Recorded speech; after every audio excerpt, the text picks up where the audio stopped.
I mean, really. What the hell else did you think was going to happen?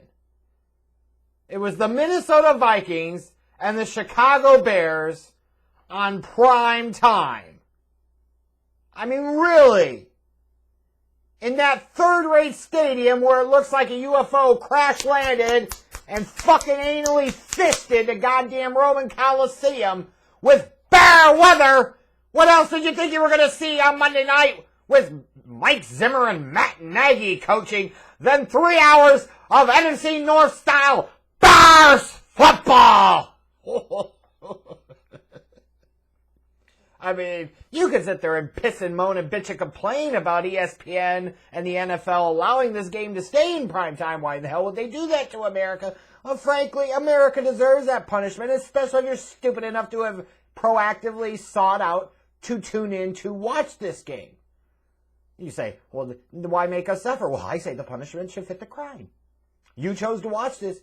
You get what the fuck you deserve. Now, I would much rather blast the dumb dicks that sat there and paid their money and then decided to go to this fucking game tonight.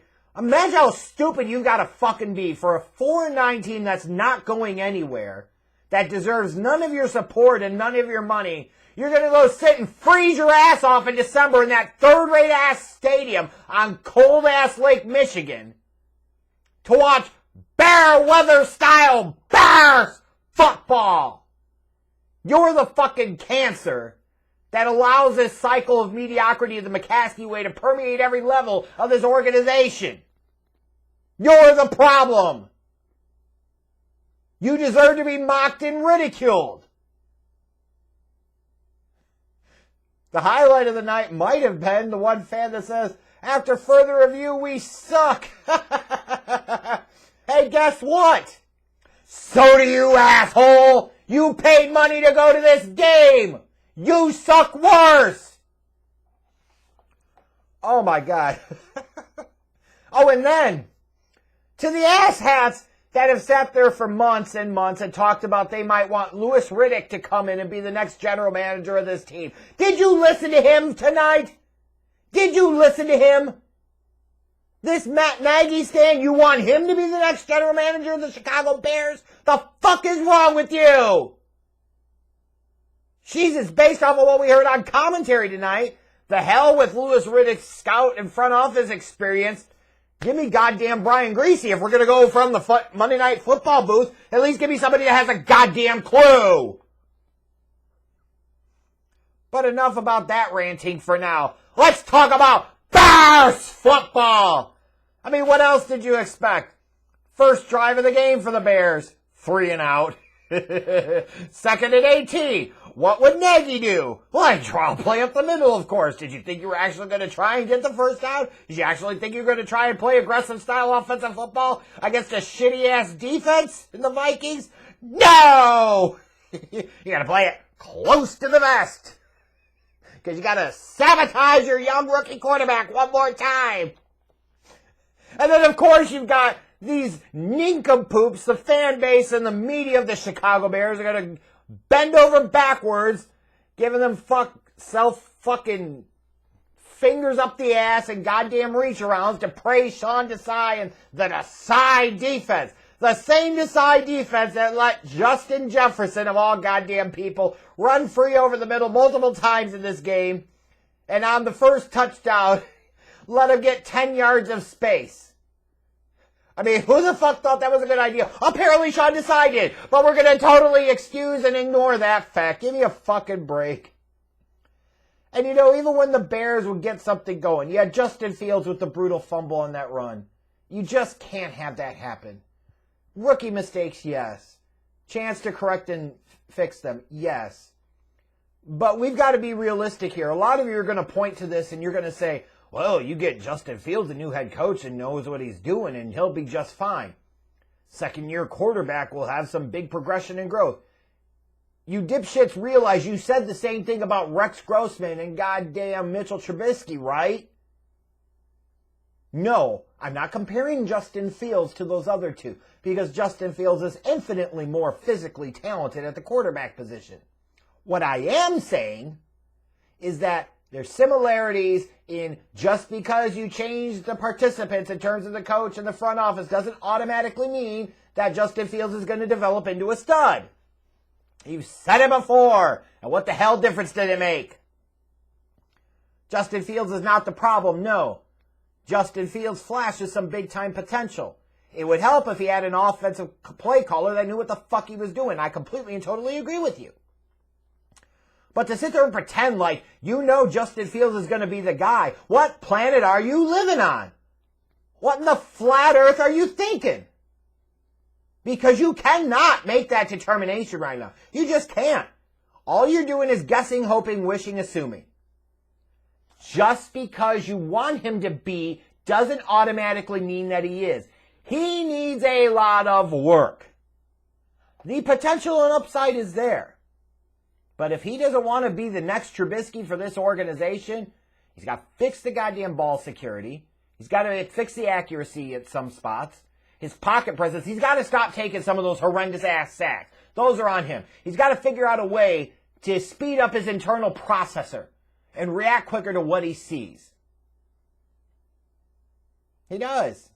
And he's got to work on his mechanics. His delivery, his release is too damn long. Combine that with taking a little long to react to what you see, that's a terrible combination. He can be that dude, but you cannot unequivocally say right now that he is. You can't say that he's not. That is fair.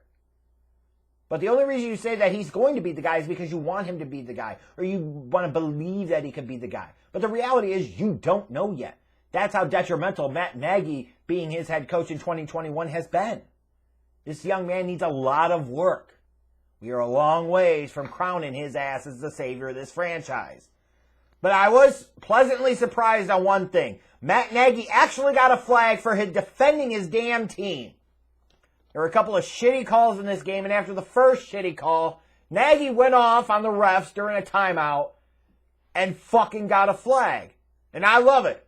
All the things we can knock Nagy for, he actually finally stood up for his team and his players. What a novel damn concept. Would have been nice if he did that the last 4 years, asshole. This guy's just trying to figure out the whys behind something.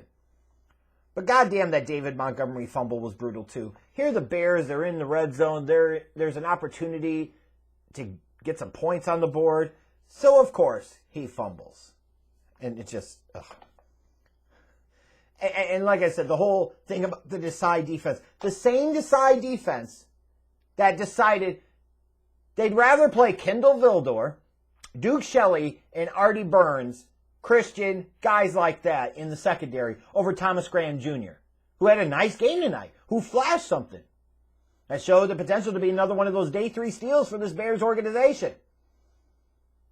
That's coaching. Means they can't evaluate the fucking talent that they have. So you really shouldn't be praising the coaches that make those horrendous-ass dumb dick decisions. And just speaking of more bad coaching, you have Justin Fields get a first down with his feet. Great electric run. Of course, Fields still can't apparently hook slide, which we'll talk about in a moment. But what would Matt Nagy do right after that? Well, of course, he goes into the fucking Wildcat. Nagy! When you have a quarterback that is athletic and can run, it's counterproductive to run the fucking Wildcat and take the ball out of your quarterback's hands. You're taking yourself from being a multi-threat offense to being one-dimensional for the dumb dick fuck all of it. Bears football! Now, speaking of Bears football, what would Matt Nagy do? You're down 10-0 to your 4-9 team. It's 2nd and 24. Well, of course you're going to throw a quick screen behind the line of scrimmage because John Shoup would be proud of that. Bears football! Then you finally get the benefit of a blown call where the refs clearly missed the holding where Justin Jefferson was taken down. There's the interception. Bears get it returned, puts them in field goal range. 4th and 2 in Vikings territory. You're down. What do? 4-9 team. Of course you try to kick the field goal, and of course the field goal is fucking blocked. You had Tevin Jenkins with several penalties again in this game, but he was better, believe it or not, in the second game action. But I will defend him to the nth degree, unlike that dipshit Louis Riddick. No, the Bears for too long this season have allowed Justin Fields to get good clean shots and illegal shots and cheap shots from opposing defenders, and there have been no consequences or repercussions. The only regret that I have about Tevin Jenkins is that he didn't start throwing blows entirely. If he'd have got ejected from this game, I would have been just fine. At some point in time, you have to make a fucking stand. Jermaine Ifedi should immediately be cut. How fucking dare he get in the face of Tevin Jenkins when Tevin's the one guy that shows some attitude that he gives a fuck to protect the potential face of the fucking franchise. Fuck Ifedi and fuck all those other offensive linemen. All of them should be sent to fucking packing. If you can't defend the young leader of your team, then what the fuck are you, pieces of shit? So anybody that knocks Tevin Jenkins for standing up for his quarterback for a goddamn change are pieces of shit too. So fuck yes, Tevin Jenkins, stand up for your quarterback. There's the rest of those gutless cowards on that offense, the rest of those gutless cowards in that coaching staff sure in the fuck won't. Only thing I would say is when Eric Kendricks came in with the headshot on Justin Fields, that should have been a full-out old-school NFC Central brawl. Like, there should have been punches thrown, helmets flying off, ejections. Get ugly! Get mad, you sons of bitches! You're 4-9! And you just had an opposing player take a blatant cheap shot to the head of your fucking face of the franchise quarterback! The fuck are you doing? Standing around yucking and all that other shit. But, of course, more Matt Nagy brilliance. Can't forget about that. 2nd and 22, you're down 17-3 in the third quarter. Of course, the third quarter where the Bears scored how many points? I mean, come on.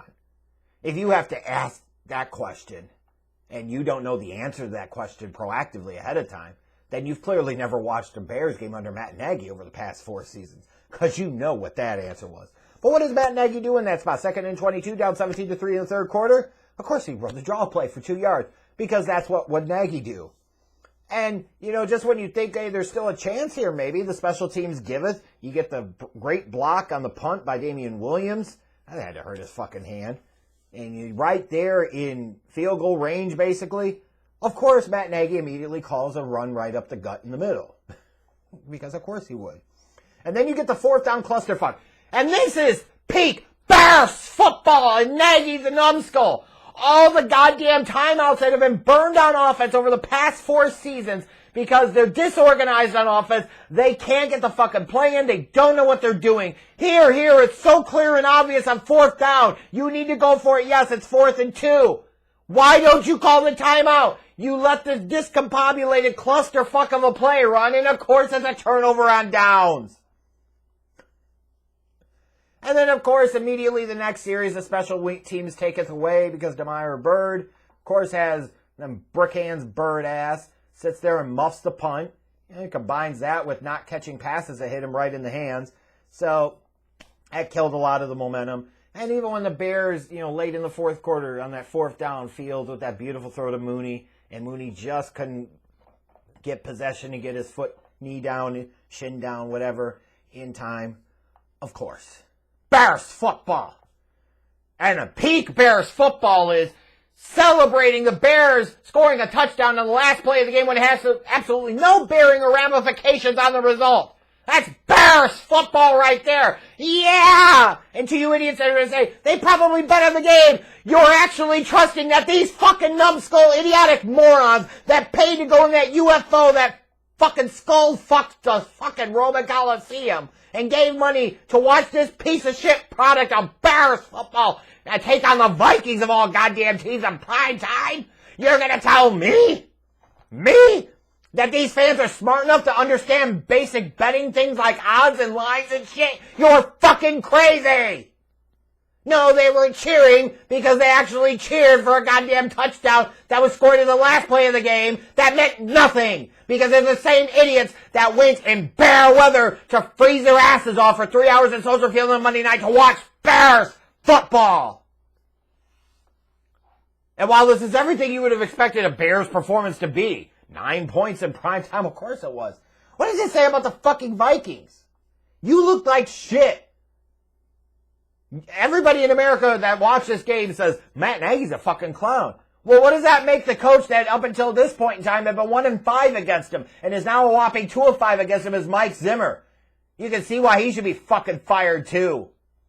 The best thing about Bears football is we only got 3 more games of this shit this year. And there's no more reason to defend anyone or anything involved with this shit show. Matt Nagy, they're eliminated from playoff contention. Fire him immediately. Fire Ryan Pace immediately. Reassign or fire Ted Phillips. Get him the fuck away from the football operations. And to these idiots that are going to say, well, you keep him around for the stadium. If he did such a goddamn good job with the stadium renovation, why in the hell are you talking about a new stadium 18 years later? That makes no goddamn sense.